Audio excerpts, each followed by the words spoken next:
Hello, Jai Hind students. Today we are going to discuss the third stage of the formation of company. और हमने पहले ही discuss कर लिया है the promotion stage of the company, incorporation stage of the company and important documents which are required for the incorporation of company, जो कब बनाए जाते हैं, प्रमोशन की स्टेज में बनाए जाते हैं प्रमोटर द्वारा। वो सारी चीजें हमने क्या करी थी, डिस्कस कर ली थी। आज हम क्या करेंगे भाई, third stage of the formation of the company discuss करेंगे। और ये स्टेज सिर्फ कौन सी कंपनियां परफॉर्म करती हैं, ये थर्ड स्टेज है वो सिर्फ पब्लिक कंपनियां परफॉर्म करती हैं, क्योंकि पब्लिक कंपनियों पे क्या होता है, राइट होता है कि वो जनरल पब्लिक से क्या कर सकती हैं, पैसे कैपिटल क्या कर सकती हैं, रेस कर सकती हैं, अपने शेयर डिबेंचर बॉन्ड क्या कर सकती हैं, इशू करती हैं, जबकि प्राइवेट पे ये पावर नहीं होती है। तो प्राइवेट अपना काम क्या कर सकती है, after getting the incorporation certificate start कर सकती हैं, जबकि पब्लिक कंपनी को एक स्टेज और परफॉर्म करनी होती है। After that stage they will get the in the fourth stage they will get what, the commencement certificate. तो ये जो तीसरी स्टेज है इसे हम क्या कहते हैं, कैपिटल सब्सक्रिप्शन स्टेज। इस स्टेज के अंदर जो कंपनियां होती हैं वो क्या करती हैं भाई, कैपिटल रेज करती हैं, जनरल पब्लिक से कैपिटल रेज करती हैं with the help of share debenture and different securities की हेल्प से वो क्या करती हैं, अपने कैपिटल रेज करती हैं। तो आइए देखते हैं इसमें क्या लिखा है भाई। After getting the certificate of the incorporation the private companies can be formulated and commence the business activities. Business start कर सकती हैं प्राइवेट कंपनियां।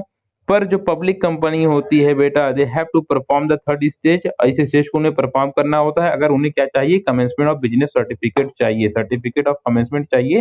तो ये थर्ड स्टेज उन्हें क्या करनी होगी, परफॉर्म करनी होगी, जो कि कैपिटल सब्सक्रिप्शन वाली स्टेज है। तो भाई इसमें स्टेप्स क्या है, ये थर्ड स्टेज में कैपिटल सब्सक्रिप्शन स्टेज में क्या है भाई, हमारे पास स्टेप्स हैं। तो पहले स्टेप क्या है, पहला हमको पहला काम क्या करना है, सेबी से अप्रूवल लेना है। सेबी क्या है, security exchange board of India एक ऐसी बॉडी है जो क्या करती है, इन्वेस्टर के फायदे के लिए सोचती है, उसके राइट्स को प्रोटेक्ट करती है ताकि वो एक्सप्लॉइट ना कर सके, उसके साथ कोई उसके साथ फॉर्ज ना कर सके, धोखाधड़ी ना कर सके, ये इसकी जिम्मेदारी। साथ साथ में क्या करती है, कैपिटल मार्केट को भी रेगुलेट करती है। कैपिटल मार्केट क्या है भाई, कैपिटल मार्केट ऐसी जगह है जहां पर फाइनेंसेस क्या होते हैं, मिलते हैं कंपनियों के लिए, जहां ऐसा प्लेटफॉर्म है वो। आज इस लेवल पे बस इतना ही काफी है कैपिटल मार्केट और सेबी के लिए। And the public company must submit the public company must submit all the relevant information with the SEBI before issuing the securities of the capital market. The companies should not hide any material fact and regulation. सारी जितनी भी क्या है important information है issue से related और company से related, वो सारी चीजें क्या होती हैं, सेबी को देनी होती है, डिस्क्लोज करनी होती है। कोई भी मैटर ऑफ फैक्ट जो है नहीं छुपाया जाना चाहिए, कि जो क्या है इन्वेस्टर के लिए क्या हो, एक फैक्टर बन सकता है। अदरवाइज अगर ऐसा करती है कंपनी, कोई भी ऐसी बात छुपाती है जिससे जो इन्वेस्टमेंट फैक्टर पे असर पड़ सकता है, या कोई भी जो कंपनी की डिस्क्लोजर के लिए जरूरी था, अगर वो ऐसे कोई भी फैक्ट छुपाती है तो कंपनी का क्या होता है, रजिस्ट्रेशन भी कैंसिल हो सकता है। इसीलिए सारी चीजें क्या होती है, डिस्क्लोज करनी होती है विद द सेबी। उसके बाद क्या है भाई, प्रोस्पेक्टस इशू करना होता है। प्रोस्पेक्टस क्या है, एक इनविटेशन है, एक ब्रोशर है, जिसके अंदर क्या लोगों को इनवाइट किया जाता है, कि बताया जाता है किस तरह से प्रॉफिटेबिलिटी है, ग्रोथ क्या है, किस चीज में कंपनी काम कर रही है, वो सारी चीजें क्या होती है इसके अंदर लिखी होती हैं। अब पब्लिक, आइए देखते हैं क्या है भाई। A public company prepare important document called the prospectus and it's a circular of the invitation to issue and invite the general public for his subscribing his share of the company. This document has to be deposited with the registrar। हाँ भाई, इसको हम क्या दूसरे step में क्या करते हैं, पहला काम सेबी से क्या करना है, सारे डॉक्यूमेंट सारी इंफॉर्मेशन देनी है कि हम क्या करने जा रहे हैं, कितने शेयर देंगे, वो सारी चीजें। फिर उसके बाद प्रोस्पेक्टस इशू करना है। प्रोस्पेक्टस इशू करने के बाद जो थर्ड स्टेप होगा हमारा इस स्टेज के अंदर कैपिटल सब्सक्रिप्शन में, वो क्या होगा, appointment of the bankers, brokers and underwriters.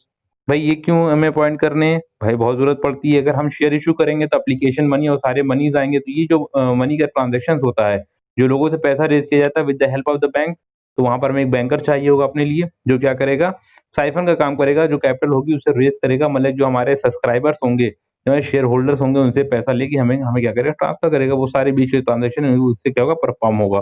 फिर उसके बाद क्या करेगा भाई, हमें एक बंदा और चाहिए होगा जिसका नाम क्या है, ब्रोकर। हम क्या करेंगे, अपने शेयर इससे बेचवाएंगे। भाई कंपनी क्या करेगी, सारे शेयर, कंपनी शेयर्स खुद जाएगी बेचने के लिए, तो अपना जो अपने उसके मेन कोर काम है वो नहीं कर पाएगी। तो कंपनी अपने मेन फोकस पे काम पे क्या करती है, फोकस करती है, अपने शेयर्स बेचने के लिए क्या करती है, किसी को अपॉइंट कर लेती है, जिसके लिए उसे क्या करना पड़ता है, कुछ कमीशन देना पड़ता है। ऐसे बंदों को हम क्या कहते हैं भाई, ब्रोकर कहते हैं।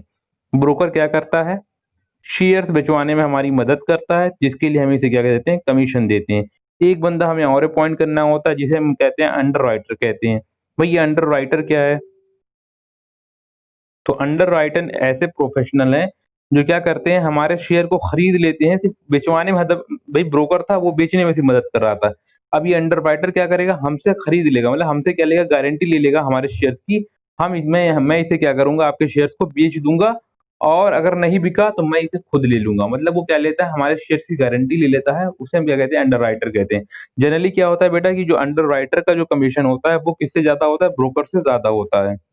तो हमने क्या कर लिया भाई, third step of the capital subscription में हमने किया कि अपॉइंट कर लिया किसको, बैंकर, ब्रोकर और अंडर राइटर को। द फोर्थ स्टेप, इस फोर्थ स्टेप में हम क्या करते हैं भाई, फोर्थ स्टेप में मिनिमम कैपिटल सब्सक्रिप्शन क्या होता है, मिनिमम सब्सक्रिप्शन स्टेप होता है। इसके अंदर क्या है आइए देखते हैं। Make sure that the company does not have a shortage of the fund. It made the compulsory for the company must receive the application for the some minimum number of shares, and this is called the minimum subscription. A public limited company cannot make allotment of the shares unless the minimum subscription is received. As per the SEBI Security Exchange Board of India, the company must receive the 90% of the issue amount within 120 days of the issue of prospectus. तो क्या है बेटा कि ये minimum subscription की जरूरत क्यों पड़ती है, ये इंश्योर करता है कि फर्म के अंदर शॉर्टेज ना हो किसकी, फंड की। तो सिक्योरिटी बोर्ड ऑफ क्या कहती है, सेबी क्या कहती है इसके बारे में, कि कंपनियां जो भी इशू करें, जो भी शेयर्स इशू करें, उसके 90% एटलीस्ट क्या हो, सब्सक्राइब कर ले लोग। कब तक, उसका एप्लीकेशन कब तक भेज दें, 120 डेज के अंदर क्या हो, भेज दें। तभी कंपनियां क्या कर सकती हैं, दूसरी स्टेप कि क्या अलॉटमेंट पे जा सकती हैं। उसके पहले शेयर्स अलॉट नहीं कर सकती हैं अगर 90% क्या नहीं हुआ, सब्सक्राइब नहीं हुआ। तो इस तरह की चीजें क्या है, शर्तें क्या रख दी हैं कंपनी ने। तो फॉर एग्जांपल कि अगर कोई कंपनी 10,000 शेयर इशू करती है, तो उसमें से 9,000 शेयर्स के क्या हो जाने चाहिए, एप्लीकेशन आ जाने चाहिए 120 डेज के अंदर। तो वो कंपनी क्या कर सकती है, शेयर इशू कर सकती है। अदरवाइज उसे क्या करना पड़ेगा, सारे पैसे एप्लीकेशन के वापस करने पड़ेंगे किसको, शेयर होल्डर्स को। ये क्या था भाई, मिनिमम सब्सक्रिप्शन स्टेज हो गया। After that we have the fifth step is what, the application in stock, application to the stock exchange. हाँ, तो हमें क्या करना है भाई, एक स्टॉक एक्सचेंज क्या है, स्टॉक एक्सचेंज ऐसी जगह है जहां अपने शेयर्स को क्या करते हैं, बेचती हैं। तो अब जो अपने शेयर्स को बेचना है तो हमें क्या करना पड़ेगा भाई, अपने स्टॉक एक्सचेंज में रजिस्टर करना होगा अपने आप को। तो the firm must get itself listed in the stock exchange before the selling of the securities to the general public.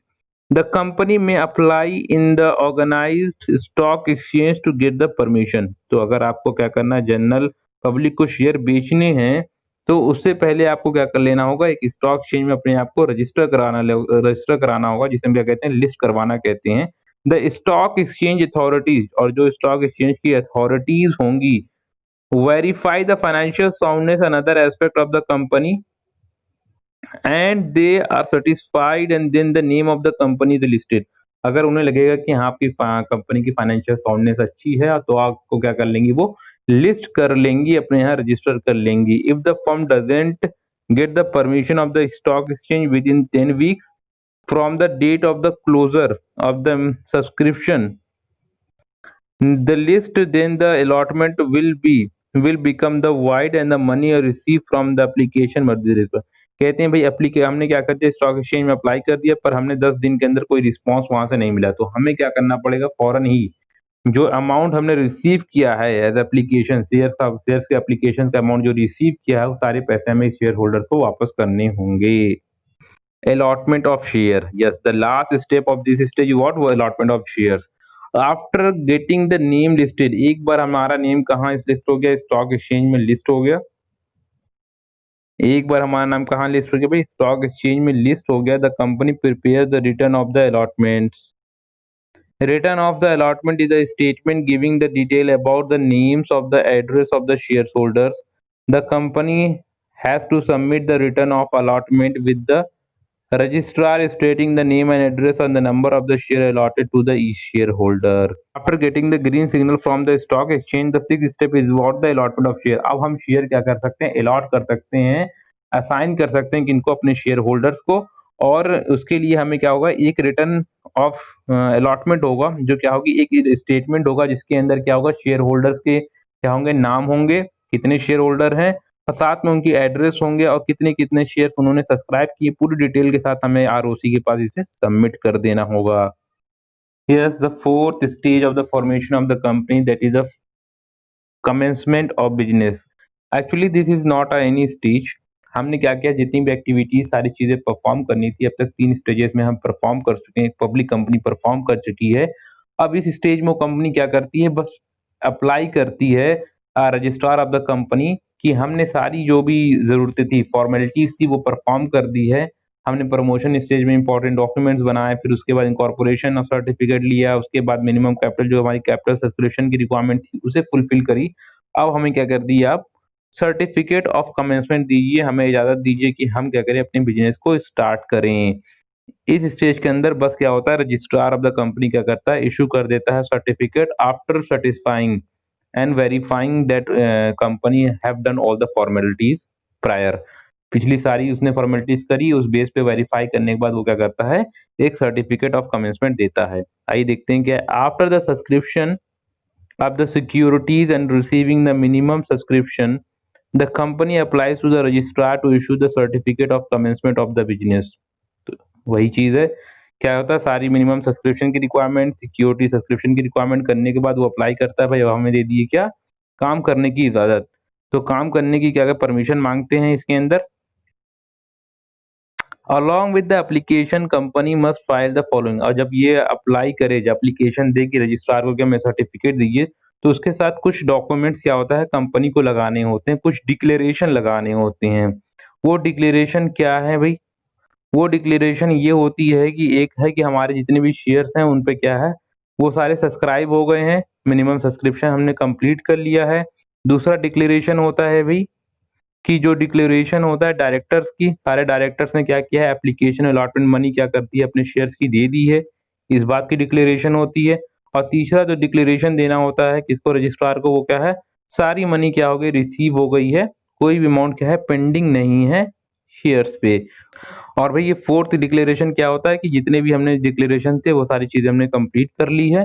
उस फाइनली क्या होता है, उस सारे डिक्लेरेशन को कंपाइल करके उस पे से क्या होता है, डायरेक्टर की और सेक्रेटरी ऑफ द कंपनी की क्या होती है, साइन हो जाती है, और फाइनली वो रजिस्ट्रार को सबमिट हो जाती है। रजिस्ट्रार उसके गो थ्रू होता है, देखता है, वेरीफाई होता है, वेरीफाई करता है, और आफ्टर गेटिंग सेटिस्फाइड, और अगर वो सेटिस्फाइड हो जाता है सारी चीजों से कि हाँ सारी फॉर्मेलिटी सब कुछ क्या है सही हो गया है, तो वो क्या करता है, सर्टिफिकेट ऑफ कमेंसमेंट क्या करता है, इशू कर देता है। और after getting this commencement certificate of commencement, जो पब्लिक कंपनी होती है अपने काम को स्टार्ट कर देती है, अपने बिजनेस को, ऑपरेशन को स्टार्ट कर देती है।